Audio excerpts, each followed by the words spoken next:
Heute stellen wir im Rahmen unserer Rubrik Spielevorstellungen Gloomhaven, die Pranken des Löwen von Isaac Childress vor. Die Pranken des Löwen ist eine, wenn man so will, Light-Variante des beliebten Dungeon-Crawler-Spiels Gloomhaven. Das Spiel ist vollständig kooperativ, das heißt, es wird gegen die automatisierten Mechaniken des Spiels agiert.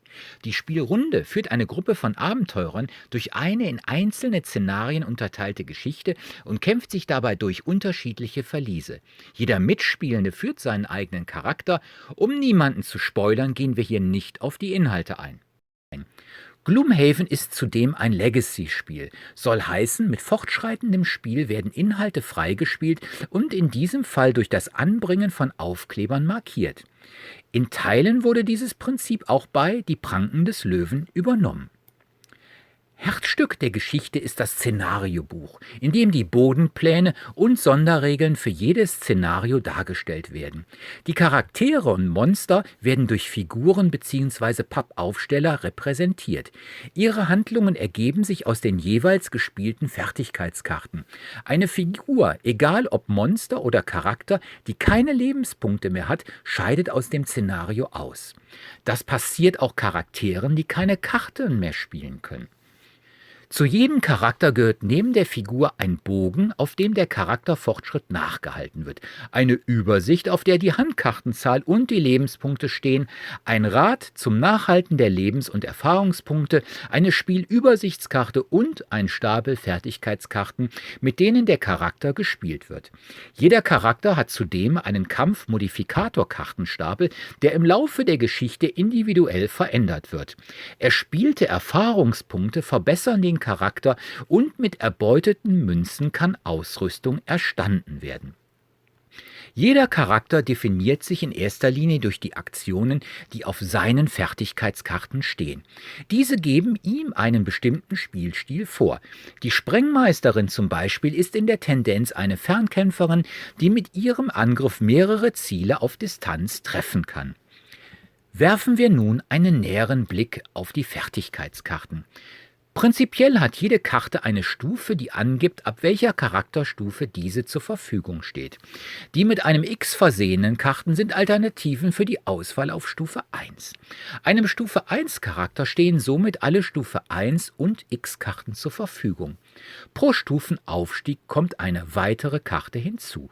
Aus diesem Pool an Karten werden so viele mit ins Szenario genommen, wie auf der Charakterübersicht vermerkt ist. Die Karten haben ein oberes und ein unteres Fertigkeitenfeld und einen Initiativewert. Pro Runde werden 2 ausgespielt, eine für das obere Feld, die andere für das untere. Zudem gibt eine der beiden Karten den Initiativewert des Charakters für die Runde an. Hierbei gilt, je niedriger die Zahl ist, desto früher ist man dran. Ist der Charakter an der Reihe, führt er eine untere Aktion und eine obere Aktion aus. Dies geschieht in beliebiger Reihenfolge, also erst oben, dann unten oder umgekehrt.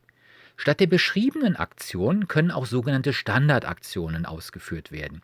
Jedes untere Feld kann als Bewegung 2 fungieren, jedes obere als Nahkampfangriff 2. Bewegungen geben die Anzahl Felder an, die sich der Charakter bewegen darf. Angriffe gibt es als Fernkampf mit einem Reichweitenwert, der angibt, wie viele Felder das Ziel maximal entfernt sein darf, oder als Nahkampf auf angrenzende Felder. Der Wert des Angriffs ist die Höhe des Schadens, der anschließend durch das Ziehen einer Kampfmodifikatorkarte modifiziert wird. Trifft ein Angriff ein Ziel, verliert es Lebenspunkte in Höhe des Schadens. Zudem können Fertigkeiten auch Zustände wie zum Beispiel Gift verteilen oder Elemente produzieren oder durch den Einsatz von Elementen verbessert werden. Zudem kann der Einsatz von Ausrüstung eine Aktion beeinflussen. Die Elemente sind ein weiterer Spielfaktor, durch ihren Einsatz können Aktionen verstärkt werden. Die 6 Elemente sind Licht, Dunkelheit, Erde, Feuer, Eis und Wind. Jedes kann sich in einem von 3 Stadien befinden: inaktiv, schwindend oder stark. Wird eine Karte gespielt, die es erlaubt, ein Element auszugeben, um die Aktion zu verstärken, und befindet sich dieses Element im Stadium schwindend oder stark, darf es ausgegeben werden, um die Aktion zu verstärken. Hierzu wird das Element dann auf inaktiv gelegt. Produziert eine Aktion hingegen ein Element, wird es am Ende des Zuges, es kann also nicht direkt wieder ausgegeben werden, auf stark gelegt. Am Ende einer Runde schwinden die Elemente. Das heißt, alle Starken werden auf schwindend geschoben und alle Schwindenden auf inaktiv. Die Zustände sind standardisierte Zusatzmodifikatoren, die entweder sofort abgehandelt werden, zum Beispiel das Schieben, das Ziel wird bewegt, die nächste Aktion des Ziels betreffen, zum Beispiel Entwaffnen, das Ziel darf nächste Runde keine Angriffsaktionen durchführen, oder permanente wie Gift. Angriffe auf ein vergiftetes Ziel machen einen Punkt Schaden mehr, bis das Ziel vom Gift geheilt wurde. Eine Runde läuft wie folgt ab. Jeder Mitspielende legt verdeckt 2 seiner Karten für die Runde. Die Mitspielenden decken ihre Karten auf und für die Monster wird die oberste Karte ihres Stapels gezogen. Die Initiativreihenfolge wird bestimmt. In aufsteigender Initiativreihenfolge handelt jede Figur seine Aktionen ab. Am Rundenende wird aufgeräumt, die Elemente werden gegebenenfalls verschoben.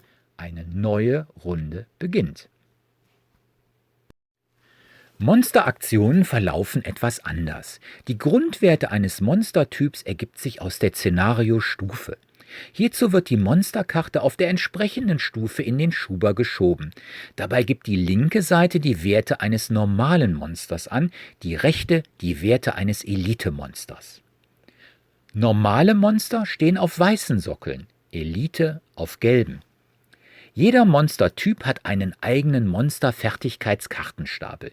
Für jeden Typ wird pro Runde nur eine Karte aufgedeckt, die dann für alle Figuren auf dem Feld vorgibt, wie sie handeln und bei welcher Initiative sie dran sind. Ist ein Monstertyp an der Reihe, führt jede Figur einzeln die Aktionen aus, wobei sie diese nach bestimmten automatisierten Regeln ausführt, wie zum Beispiel welches Ziel sie angreift, wie sie sich bewegt und so weiter. Ein weiteres Spielelement ist die Ausrüstung der Charaktere, mit denen sie Aktionen beeinflussen können. Wird ein Gegenstand benutzt, wird er entweder zur Seite gedreht, um dies anzuzeigen, oder abgelegt. Von den Kampfzielkarten bekommt jeder Charakter am Anfang eines Szenarios eine zugewiesen. Schafft er es, diese Bedingung zu erfüllen, verbessert sich der Charakter schneller. Charaktere haben zudem die Möglichkeit zu rasten. Hierdurch erhalten sie bereits gespielte Karten zurück und machen Ausrüstung wieder benutzbar.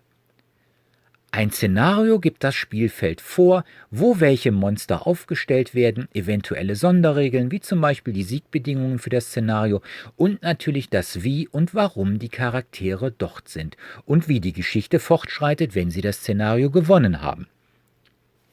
Die ersten 3 Szenarien dienen dazu, die Spielrunde mit den Regeln vertraut zu machen. Hierzu greifen zum Beispiel die Charaktere nicht auf ihre normalen Fertigkeitskarten zu, sondern auf vereinfachte, die nur in diesen Szenarien Verwendung finden. Insgesamt ist die Pranken des Löwen ein gelungener Einstieg in das Genre. Die Spielrunde wird behutsam an die komplexen Regeln geführt, zudem bietet das Spiel sowohl genug Spielzeit als auch Abwechslung für jede Menge Spielspaß. Zudem kann ein Teil der Spielmaterialien auch beim großen Bruder Gloomhaven weiter verwendet werden. Die Charaktere lassen sich auch dort spielen und die Auswahl an Kampfzielkarten wird erweitert. Allerdings sind alle weiteren Materialien, wie zum Beispiel die Ausrüstung und die Monster, nur in die Pranken des Löwen verwendbar. Die Charaktere mit ihren Fertigkeiten sind primär für die hier verwendeten relativ kleinen Szenariokarten ausgelegt. Wir hoffen, ihr werdet Spaß mit dem Spiel haben und diese Spielevorstellung hat euch weitergeholfen. Wenn euch das Video gefallen hat, dann liked es doch bitte, teilt es, abonniert unseren Kanal oder hinterlasst einen Kommentar.